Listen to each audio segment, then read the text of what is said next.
حضرت حکیم اختر صاحب رحمہ اللہ تعالیٰ نے ایک واقعہ بیان کیا کہ بغداد میں ایک دفعہ قحط پڑا تو کچھ لوگ خانقاہوں میں آیا کرتے تھے, بزرگوں کو بتایا کرتے تھے ہمیں عشق ہو گیا ہے کسی عورت سے ناجائز, تو آپ ہمارا یہ عشق ختم کریں. پہلے لوگوں کو یہ بڑی فکر ہوتی تھی. تو کہا اللہ کی طرف سے کیا ہوا کہ وہ ان کا عشق اتر نہیں رہا تھا. جو مشائخ ہیں علاج کر رہے ہیں بھائی یہ کر لو وہ کہہ رہے نہیں, وہ دماغ سے بھوت اتر نہیں رہا. تو اللہ کی قدرت کے بغداد میں قحط پڑ گیا. فرمایا جب قحط پڑا ہے تو وہ سارے عاشقوں کا عشق خود بخود ہے. کسی سے پوچھو بھائی وہ چاہیے, تم کہہ رہے وہ نہیں, روٹی چاہیے بھائی مجھے کیا چاہیے, مجھے شادی وادی نہیں, مجھے کیا چاہیے, بھلے کالی کا روٹی مل جائے, پہلے کیا بھائی اللہ کا واسطہ روٹی دے دو. تو یہ روٹی پانی ایسی چیز ہے کہ ابھی تو چونکہ سب کا پیٹ بھرا ہوتا ہے تو ہری ہری سوچتی ہے, یہ بھی مل جائے وہ بھی مل جائے, یہ بھی کر لیں وہ بھی کر لیں. اگر اللہ آسمان سے بارشیں برسانا چھوڑ دے یا رزق ہم سے کھینچ لے تو یہ سارے جو چہکتے ہوئے چہرے ہیں اور یہ سارے جو دماغ کے خناس ہیں یہ خود بخود نکل جائیں. یہ روٹی ہے پیٹ میں اترتی ہے, اسی وجہ سے عشق بھی چڑھتے ہیں.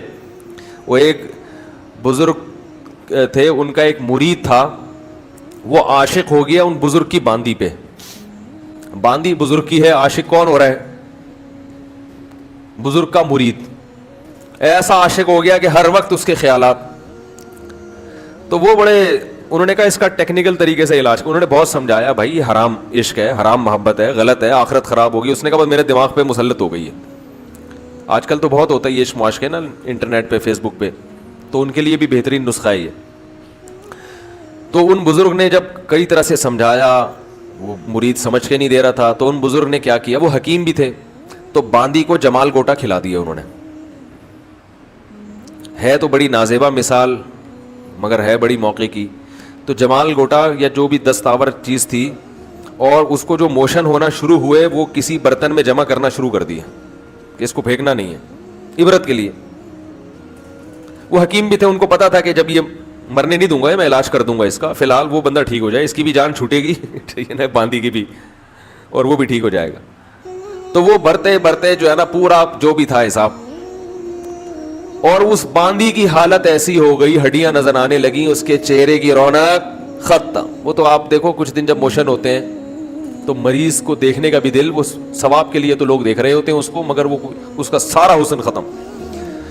انہوں نے پھر اپنے اس مرید کو بلایا, بولا کہ یہ باندی ہے جس سے آپ کو عشق ہے. اس نے کہا نہیں نہیں بھائی اللہ کی پناہ. انہوں نے کہا بتاؤ شادی کرا دوں تمہاری. انہوں نے کہا نہیں مجھے نہیں کرنی اس سے شادی.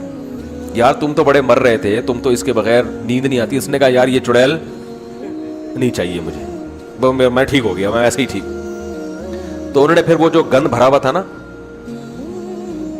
وہ جو گند جو اس کے جمع کیے تھے, اس مرید کو لے کر گیا, بولا اس کے اندر جب تک یہ تھا تمہیں اچھی لگ رہی تھی, جب یہ نکلا ہے تو اصل میں یہ تھا جس پہ تم عاشق ہو رہے تھے.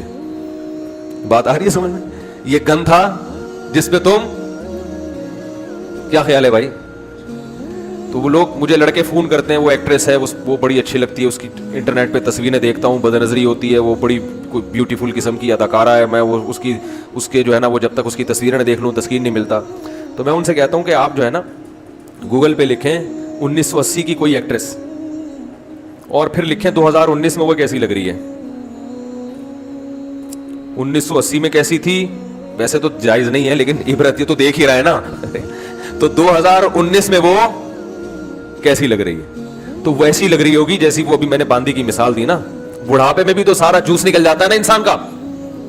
تو اس نے مجھے کہا یار بہت خطرناک. تو میں نے کہا جس پہ تم آج عاشق ہو وہ بھی چند سالوں کے بعد ایسی ہو جائے گی, بڈھی, دانت بھی مصنوعی, چہرے کی ساری رونق ختم. تو یہ پتلے ہیں, اللہ نے تھوڑے سے ڈسٹیمپر لگا دیے, کوئی تھوڑا سا نیلا پیلا کر دیا تو انسان اس پہ پاگلوں کی طرح عاشق ہو رہا ہے. تو شاعر نے ایسے موقع پہ کہا نا, ارے یہ کیا ظلم کر رہا ہے کہ مرنے والوں پہ مر رہا ہے. جس نے خود مرنا ہے بڈھے ہو کے اس کی ہڈیاں خراب ہو جائیں گی, جس نے خود مرنا ہے تو اس پہ اپنے آپ کو خراب کر رہا ہے, اپنے جسم کو گلا رہا ہے. جو دم حسینوں کا بھر رہا ہے بلند ذوق نظر نہیں ہے. حسینوں پہ جو مر رہا ہے اس کا ذوق نظر بلند, بولو بھائی, نہیں ہے. تو یہ بھی کس کی بیماری ہے میرے بھائی, دل کی بیماری. اور اس کا علاج اللہ نے کس میں رکھا ہے, قرآن میں.